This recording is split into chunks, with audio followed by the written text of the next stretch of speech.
Hey, I'm Ian with MotoIQ, and this is our latest project, the 2002 Subaru Impreza WRX.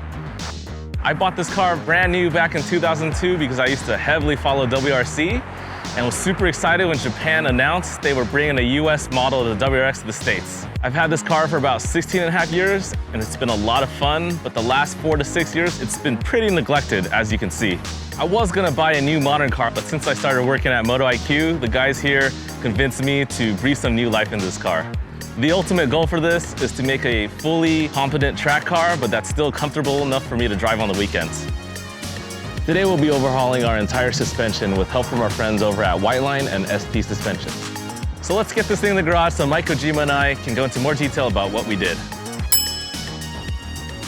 We went with ST Coilovers, which is actually produced and manufactured by KW, and the model we went with was XTA. They provide me anywhere from a 1 to 2 inch drop, and we have it set tastefully low, as you can see.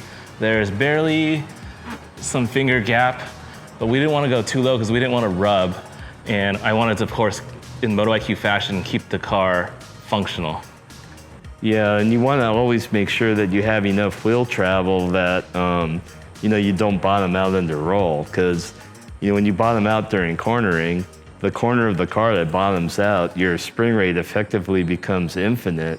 And when that happens, it's like you have an infinitely stiff spring.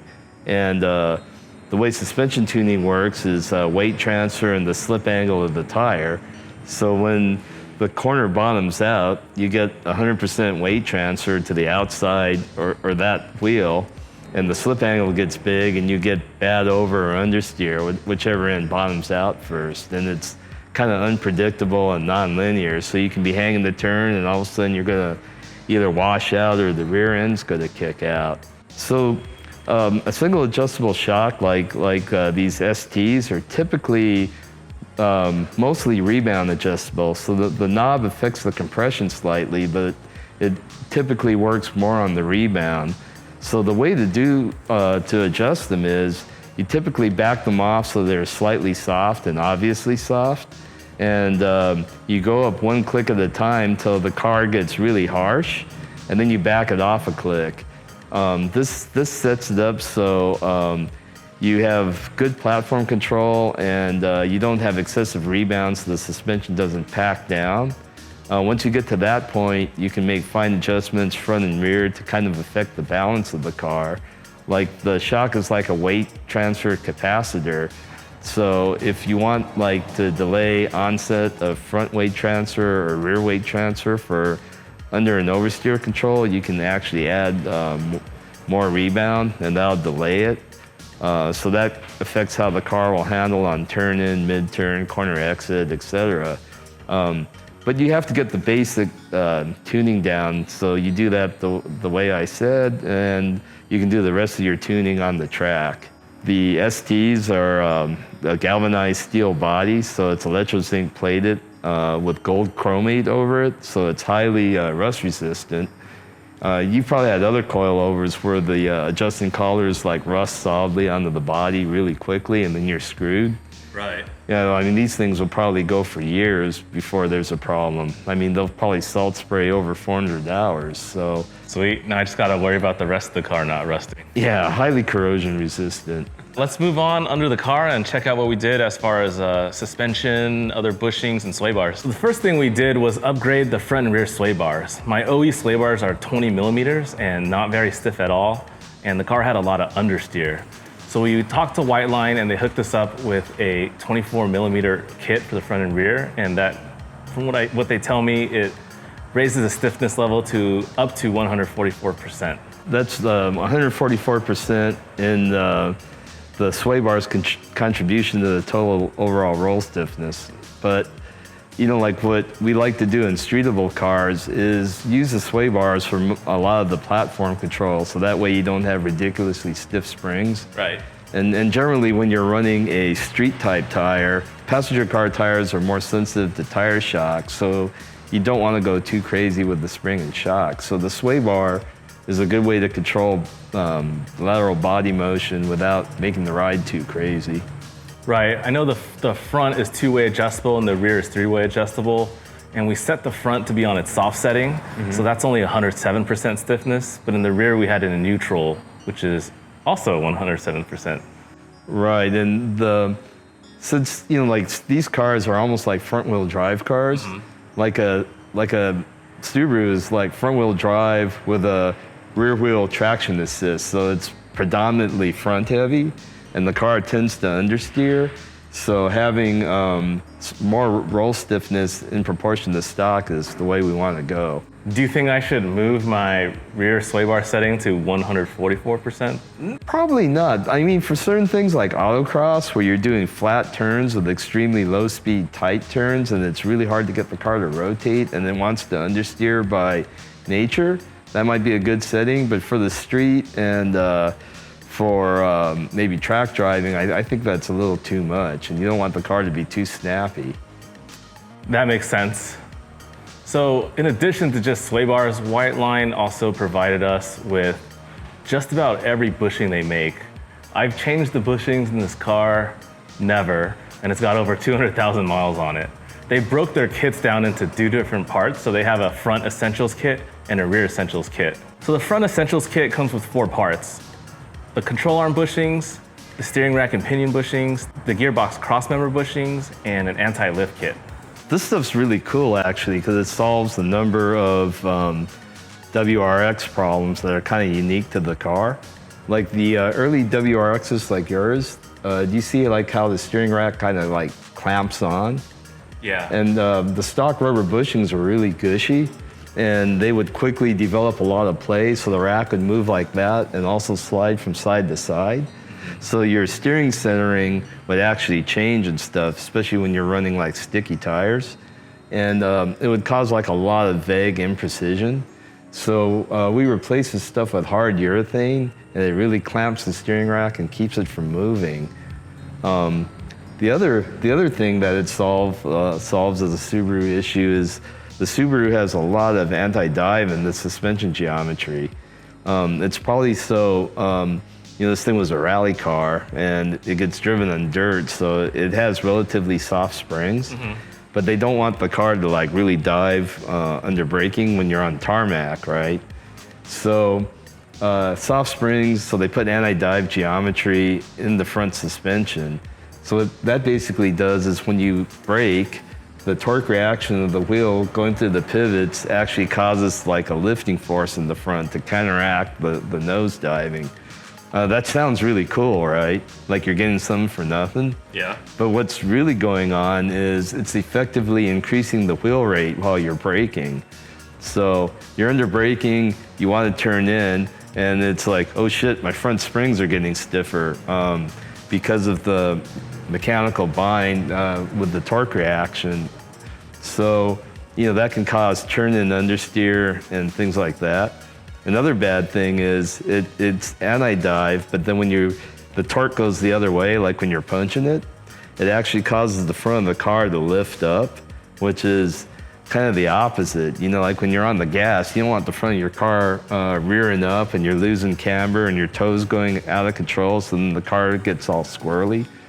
And it's causing dynamic weight transfer to the back. That's the opposite of what you want to do. So what we want to do is get rid of that anti-geometry, so you don't have the brake-induced stiffness in the front, and you don't want to rear up on the throttle, right? Right. So what Whiteline's done is they've actually moved the rear lower control arm pivot down with the CNC machine piece. And you see like how that's actually like probably 1.25 inches lower than stock. And what it does is it puts the arm kind of more parallel to the ground, so it doesn't have that torque reaction. That's really cool, but what happens is it would hit this part of the crossmember, right? So there's these billet spacers and the washers, so you can actually space the whole crossmember down to make room for that. Right, I know in Whiteline's instructions, the number of spacers they gave for us to use was basically chassis specific. Oh, okay, so like a STI might have more washers than the regular WRX or something. Yeah, something like that. Yeah, so that's a really cool way to like fix that issue. The other cool thing is the these WRXs don't have very much caster in their front suspension geometry. Like I think it's like 3 degrees or something. I'm not exactly sure of the number, but it's not that much. Well, we measured it, and the anti-lift kit actually gave us an additional like half a degree caster. So what it does is it not only like drops the pivot, but it moves it outboard. So it cants the arm, so it's like forward. So you're actually increasing the angle that your struts are at, and you're increasing your caster. So increased caster gives you more straight line stability, and it causes you to gain negative camber on your outside tire as the wheel turns. So it kind of helps your turn in and your overall steady state grip some too. And the best thing is it gives you more self-aligning torque. So like when you let go of the wheel, it kind of self-steers back to zero. So all good things, and that fixes like some of the geometry issues of the stock suspension. Yeah.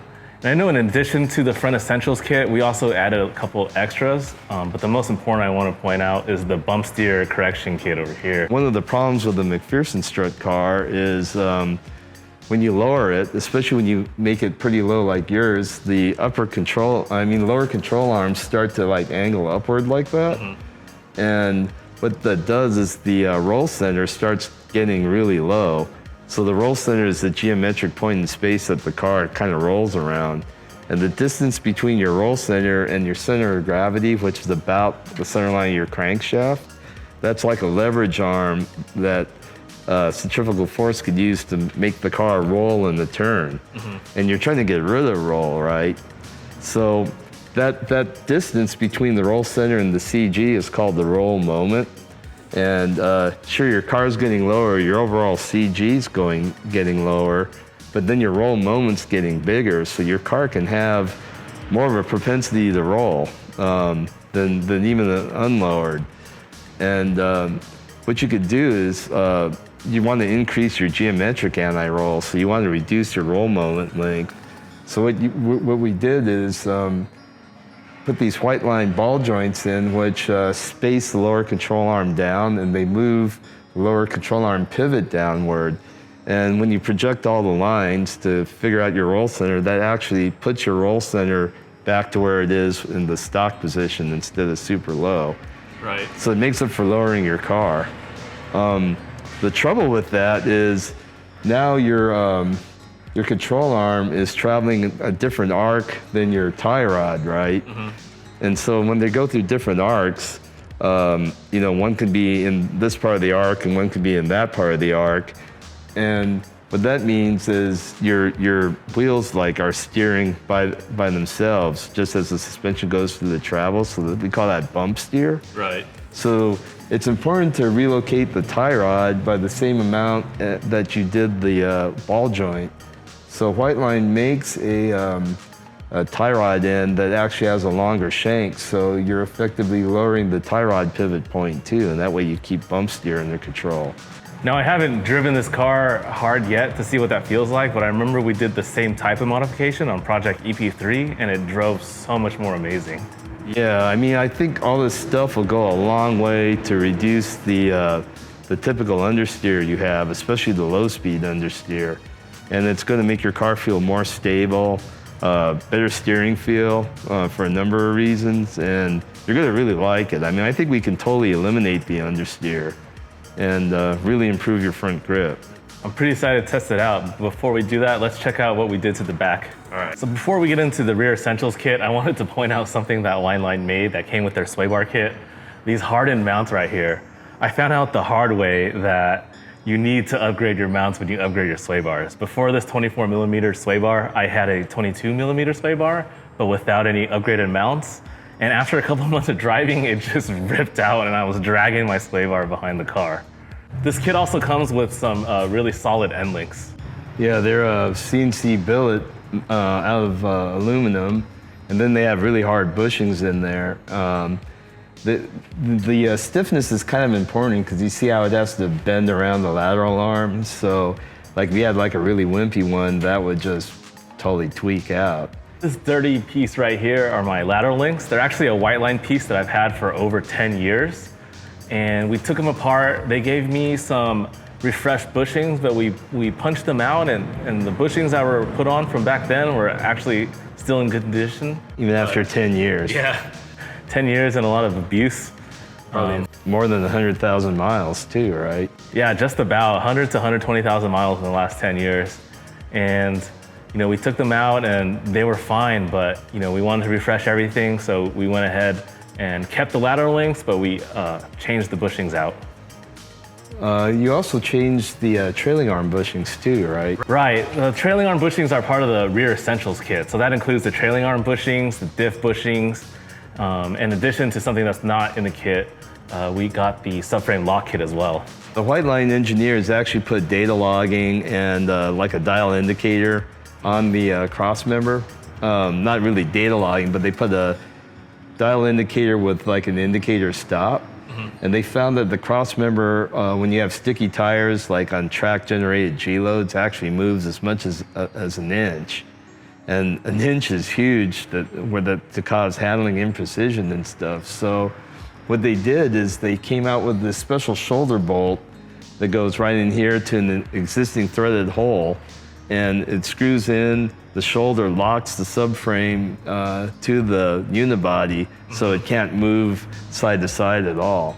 Like it still can like float up and down and stuff on the bushings, but it just can't like have super free movement. What else? Shoot. Oh, another Subaru thing, I guess, is because it's a trailing arm and you have these parallelogram links, the trailing arm goes to an arc like that while the suspension moves, right? So these want to kind of move like a parallelogram. But the thing is that bushings offer resistance to that moving. So if you just put any old regular random urethane bushing in there, and then some companies have solid full race bushings, that actually can lock the suspension up solid because, since you're going through an arc here, and then this thing has to move, if it's not allowed to move, the suspension doesn't move. So I've seen Subarus with like really high durometer, solid bushings. You can jack the car up on the control arms with no shock in. That's how hard it binds. Why do you put a full race in quotes? It's like a marketing term that's lame. But the Whiteline bushings have controlled flex in them, and the urethane is like softer, so that way you don't have as much binding. Like let's say you went to really hard, really solid bushings and you had bind, so the car starts to roll over in the turn. Besides riding like shit, like what it'll do is it'll actually increase your rear suspension stiffness under roll, and the car will go to sudden oversteer, which isn't cool. Not good. So it's important to have engineered flex and not go overboard, and that's like a cool thing that Whiteline addresses. Awesome. Well, I'm pretty excited all this stuff is on, and I'm pretty tired about talking about this car. Let's go ahead and drive it. Let's see if it understeers or not. I really think we fixed the understeer, but let's find out. All right, Ian, so we're cruising around. The ride feels pretty good in this, wouldn't you say? Well, so from what I've been reading, I hear that all these cars I have add NVH to my car, but I guess my car was in such bad shape that it feels better. Yeah, like I don't hear any squeaks or rattles or anything that's caused by parts or anything. And in fact, I think this thing rides smoother than my own GD. Yeah, probably. And just right now from the little shifts that I'm doing right here, it feels much crisper. And I think that's due to the shifter link bushings that I had.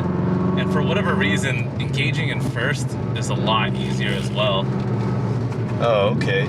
Yeah, here's like a really big bump. No, you couldn't even feel it. Yeah.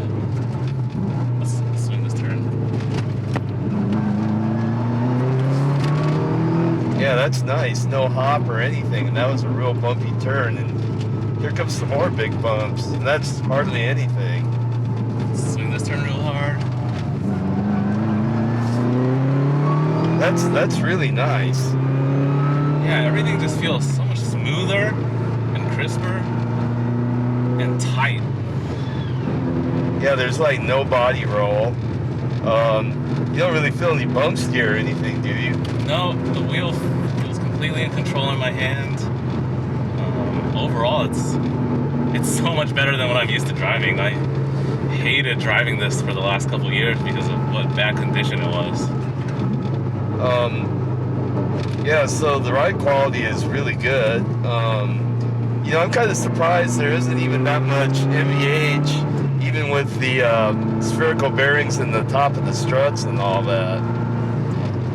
Yeah, I mean, honestly, I don't have any NVH that I would be uncomfortable with or annoyed with even after a long period of driving. And one of the things is the roads around HQ are really bad. I mean, they haven't like fixed these roads for years. Yeah, they're pretty garbage, you know, LA County. Yep. So you said the shifting's a lot better, right? Yeah, everything's crisp, everything's smooth. It's just super positive engagement. Before it was really mushy, and for whatever reason, when I started the car and went into first, I would have to rev to 2,000 RPM or so. Otherwise, I would hear and feel like an immense amount of clutch chatter, and I don't feel any of that right now, and I'm really happy with that. It was actually one of the more annoying things that I had to deal with this car. I also noticed that when you're pulling away from a dead stop like this, like everything's really smooth. You don't have that drivetrain snatch that you used to have. It's amazing how flat this thing corners. Yeah, I'm pretty happy with this. Yeah, there's almost like there's no perceptible body roll. And we're just doing four-wheel drifts around the turn. It doesn't seem like it oversteers or understeers. The car seems really neutral. Yeah, basically wherever I want the car to go, it seems to be able to go without any issues. And it's incredible, like in bumpy turns, normally Subarus hop in the back because the suspension kind of binds up. I dealt with that, and I dealt with a lot of understeer and body roll before, and it's all gone. I mean, I don't know what else to say. Like, I'm pretty happy with this setup right now. This is like really, really, really good for a street car, really well balanced. Now the only thing we need to do is get you more power. Oh yeah, I can't wait for power. Yeah, power is always good. Awesome. Well, thanks so much for your help. It was really cool. This car is well on its way to being really awesome. Pretty excited to see what else we have in store for this. Yep. Until next time, check out MotoIQ on YouTube and check out MotoIQ.com to read more about the stuff we do. Peace.